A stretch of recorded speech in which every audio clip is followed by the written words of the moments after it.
바로 확인해 보도록 하겠습니다. 자, 두 번째는 오늘의 주인공이죠. 자동차주들, 그중에서도 현대차 그룹주들을 좀 봐야 되겠습니다.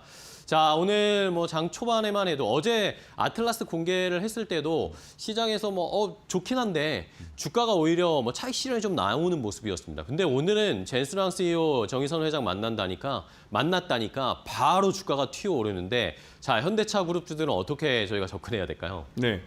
이 CES를 좀 두고 보셔야 되는데요. 이 CES 전시장에 가보시면 각 부스마다 그 각 회사의 대표들이나 이런 분들이 자주 왕래를 하십니다. 그러면서 자연스럽게 미래의 사업에 대해서 서로 얘기를 하는데 요번에 젠스랑과 이 현대차의 정의선 회장이 만난 부분은 이 현대차 가장 지금 아픈 부분, 즉 자율주행 분야에서 다른 경쟁업체들은 3단계까지 진입을 했지만 이 지난 한 2, 3년 동안 여러 가지 방식으로 자율주행 기술을 개발하다가 결국은 그 연구 단위까지 다 갈아치우면서 이 현대차는 가장 늦게 지금 3단계 자율주행에 진입하지 못해서 즉 그 진입하기보다는 이 완성차에 포팅을 하지 못한 그런 회사가 되어버렸습니다. 하지만 요번에 이 삼성전자가 엔비디아가 내놓는 자율주행 그 알파미오라는 그 솔루션을 아마도 받아들일 가능성이 있어 보입니다. 그렇게 되면 단번에 이 테슬라의 오토파일럿 같은 그 정도의 성능을 가진 자율주행 솔루션을 손에 쥐게 되는 것이죠.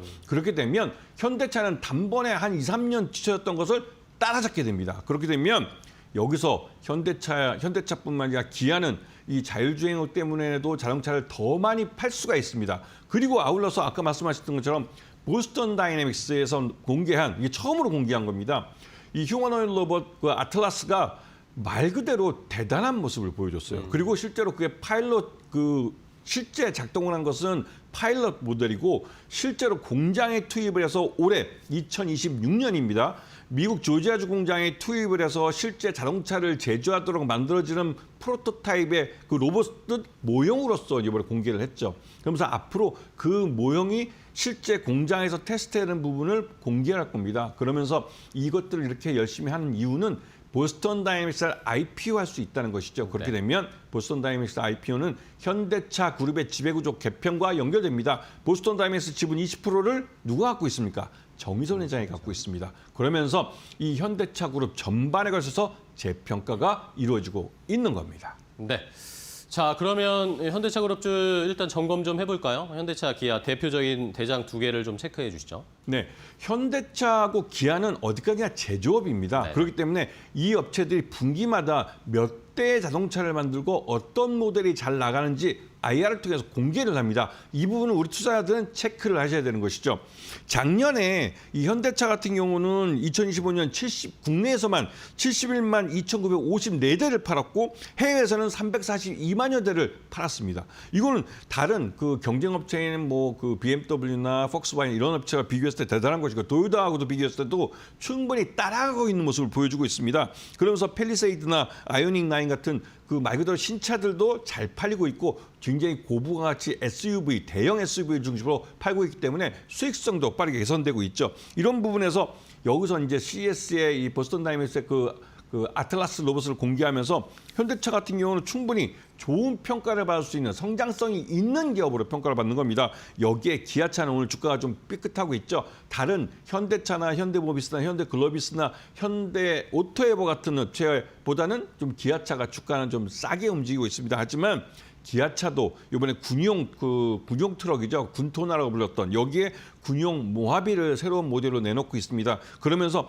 군용 분야에서 그 실적을 더 낼 수도 있고요. 그런 면에서 기아는 성장성이 굉장히 좋은 회사입니다. 이 회사 마찬가지로 그 시장에서 좀 보실 필요가 있고 올해 국내에서 이 기아는 56만여 대를 목표를 세우고 있고 해외는 277만여 대를 목표를 세우고 있습니다. 그만큼 이 기아는 미래 모빌리티 선도 브랜드로 키우겠다는 현대차 그룹 내 그 계획이 있습니다. 그런 면에서 이 기아 자동차도 관심권에 놓고 보셔야 될 타이밍입니다. 네.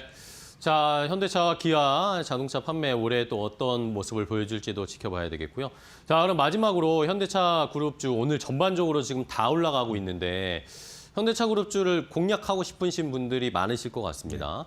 자, 어떤 종목을 탑픽으로 저희가 좀 보면 좋을까요? 현대글로비스를 보셔야 됩니다. 네. 앞에 말씀드렸던 보스턴 다이내믹스도 정의선 회장이 20% 지분을 갖고 있지만 이 현대 글로비스도 정의성 회장이 단일 최대 주주로 20% 지분을 갖고 있습니다. 그러면서 이 현대 글로비스는 현대차와 기아의 자동차를 해외로 수출할 때 그걸 운송하는 그 업체를 그 사업을 많이 하고 있는데 실제로 그 매출 비용이 이제 50%대로 낮아졌습니다. 그리고 중국 BYD의 자동차를 유럽 쪽으로 실어나는데 엄청나게 수익을 내고 있죠. 그런 면에서 글로비스는 실적도 좋아지고 있고 현대차 그룹의 지배구조 개편에서도 핵심적인 키 기업이 되는 겁니다. 그런 면에서 이 현대 글로비스는 추가적으로 더 오를 수 있는 기회를 갖고 있는 그런 회사이기 때문에 관심권에 놓고 보셔야 되고 매수가는 21만 원 이하에서 분할해서 살 수 있으면 사보시고 그리고 좀 올려도 괜찮습니다. 그리고 목표가는 30만 원을 제안해 드리고 손절가는 20만 원을 제안해 드리겠습니다.